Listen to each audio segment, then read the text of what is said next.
Welcome to our Hong Kong Brief Show. I'm your host, Jenny. Today, we're starting with some weather news. Typhoon Matmo has moved away from Hong Kong, and the city might soon see the downgrade of the T3 signal to T1 as the storm weakens. Although the winds are calming down, some outdoor activities like the Ngong Ping cable car and Disneyland are still feeling the weather's impact. But good news, the storm has set a record as the 12th cyclone warning this year, making it a memorable one. Next up, let's talk about how Hong Kong is fighting crime on a global scale. The police are teaming up with countries like Cambodia, Vietnam, Singapore, and South Korea to crack down on sophisticated cross-border scams and hacking. They've launched a platform called Frontier Plus that's already helped recover over 157 million Hong Kong dollars and arrested more than 1,800 suspects across Asia. It's all about quick action and international cooperation to keep crime from paying off and to protect everyone's safety. And finally, exciting news for seafood lovers, Hong Kong is bringing back direct imports of hairy crabs from mainland China after 6 years. This means fresher, cheaper crabs are on the way, with some sellers planning to import over 1,000 crabs this season. It's a win for both consumers and the local seafood market, helping to lower costs and boost demand. Please continue to watch for more detailed updates. The South China Morning Post vividly reports that Typhoon Matmo, after skimming past Hong Kong, is gradually losing its strength, prompting the Hong Kong Observatory to consider downgrading the T3 signal to T1 as the storm weakens by the afternoon.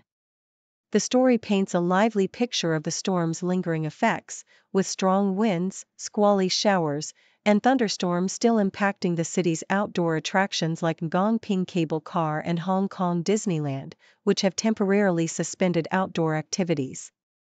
Despite the storm's retreat, the narrative emphasizes the storm's historical significance as the 12th cyclone to trigger warnings in Hong Kong this year, breaking records since 1946, illustrating the increasing frequency and intensity of such weather events. SCMP opinion shifts focus to the burgeoning cross-border cooperation against sophisticated crime syndicates exploiting technological advances. The article vividly describes how Hong Kong's police, led by Commissioner Zhou Chao Yat Ming, have engaged with counterparts from Cambodia, Vietnam, Singapore, and South Korea to combat cybercrime, scams, and ransomware attacks. The launch of the Frontier Plus platform, facilitating rapid information exchange among 11 Asian jurisdictions, exemplifies this effort, leading to successful joint operations that recovered 157 million Hong Kong dollars and arrested over 1,800 suspects. The narrative underscores how these collaborative efforts extend beyond cybercrime, including rescuing scam victims in Myanmar, illustrating a growing regional alliance aimed at safeguarding infrastructure and citizens through police diplomacy, and emphasizing the practical benefits of swift, coordinated action. The South China Morning Post also vividly details the return of direct imports of hairy crabs from mainland China, promising Hong Kong consumers a season of fresher and more affordable delicacies. The story captures the excitement among local sellers, like Frederick Louis, who anticipates a 20% reduction in costs and lower prices for this seasonal favorite, thanks to the streamlined logistics from Jiangsu. It recounts the regulatory journey, including strict testing for toxins like dioxins after past concerns, and highlights how direct imports will reduce transit times, ensuring higher quality and safety. The narrative underscores the cultural significance of hairy crabs, especially from Yangqing Lake, and how this move is expected to invigorate the local catering and retail sectors, bringing a touch of tradition and freshness back to Hong Kong's festive tables.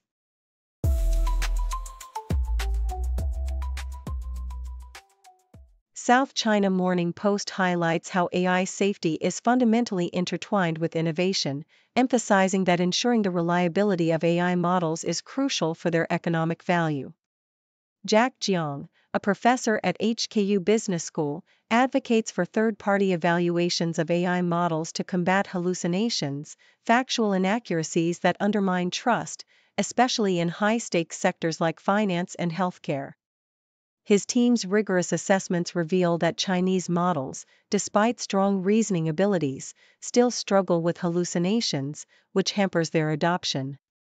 Jiang stresses that safety and ethical practices are now vital for Chinese AI firms to compete globally, especially against U.S. counterparts, and that model evaluation and trustworthy development are key to unlocking AI's full potential. The South China Morning Post discusses the booming market of branded residences, where luxury brands like Versace, Porsche, and Nobu create exclusive living spaces that serve as status symbols for enthusiasts and collectors.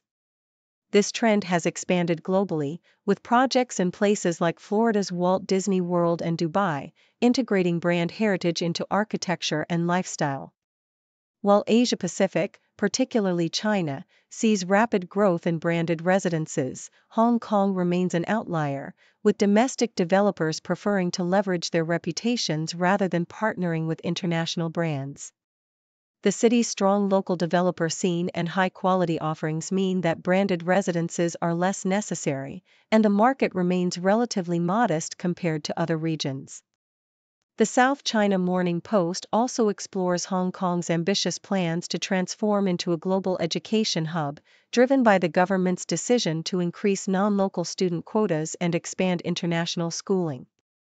With top-ranked universities and a strategic location, Hong Kong aims to attract a diverse international student body, especially from the Global South, by modernizing curricula and fostering inclusive, culturally sensitive environments.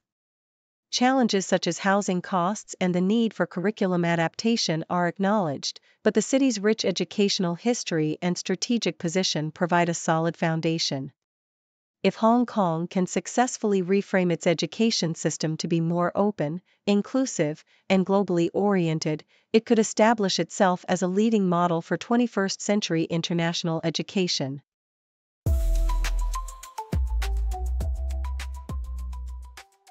The South China Morning Post vividly recounts the dramatic journey of basketball's popularity in China, highlighting its deep-rooted cultural significance and the NBA's meteoric rise.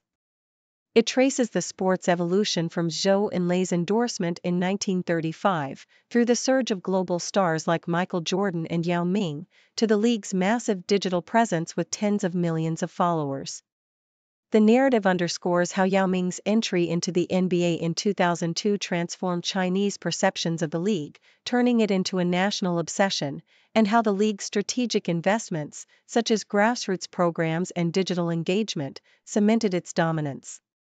However, this relationship faced a seismic challenge in 2019 when Houston Rockets general manager Daryl Morey tweeted support for Hong Kong protests, prompting a swift and aggressive Chinese government response that suspended NBA broadcasts and strained diplomatic ties.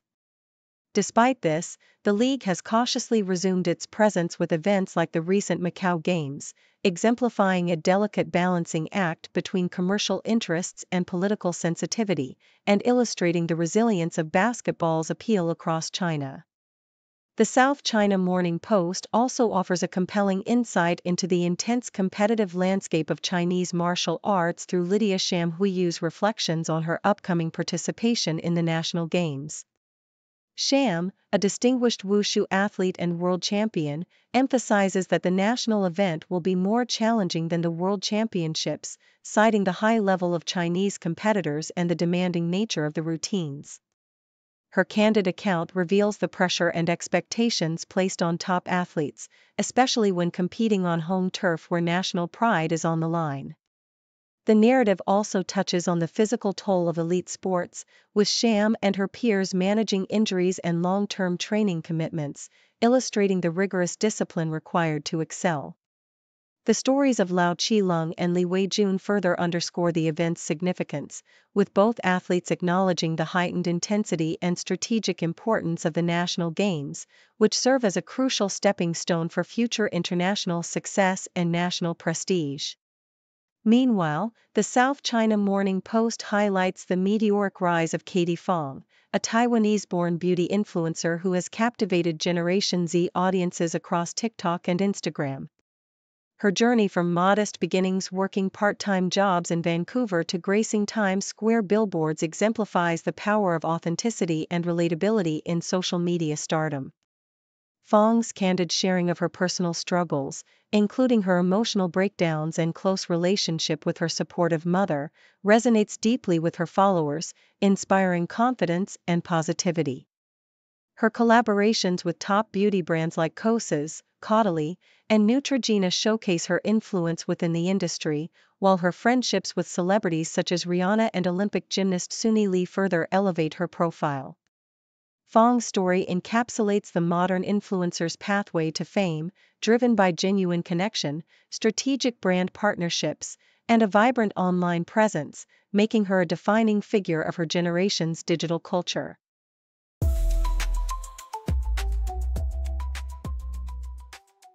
Thank you for tuning in.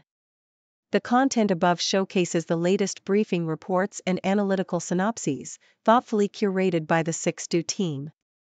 These insights stem from a wide array of reputable media outlets, think tanks, government sources, and specialized experts worldwide. We encourage you to explore these sources for a comprehensive perspective. Keep in mind that while the content may not always align with the official standpoint of 6Do Brief, it's not meant to be taken as absolute directives for decision-making. Comprising seasoned media professionals, learned scholars, and accomplished scientists, the 6Do team embodies a trailblazing, fully independent media entity. To customize 6Do Brief to meet your professional needs, you have the option to subscribe to a diverse array of briefings on our website, 6dobrief.com. Regardless of your location, you can conveniently receive 6Do Brief via email.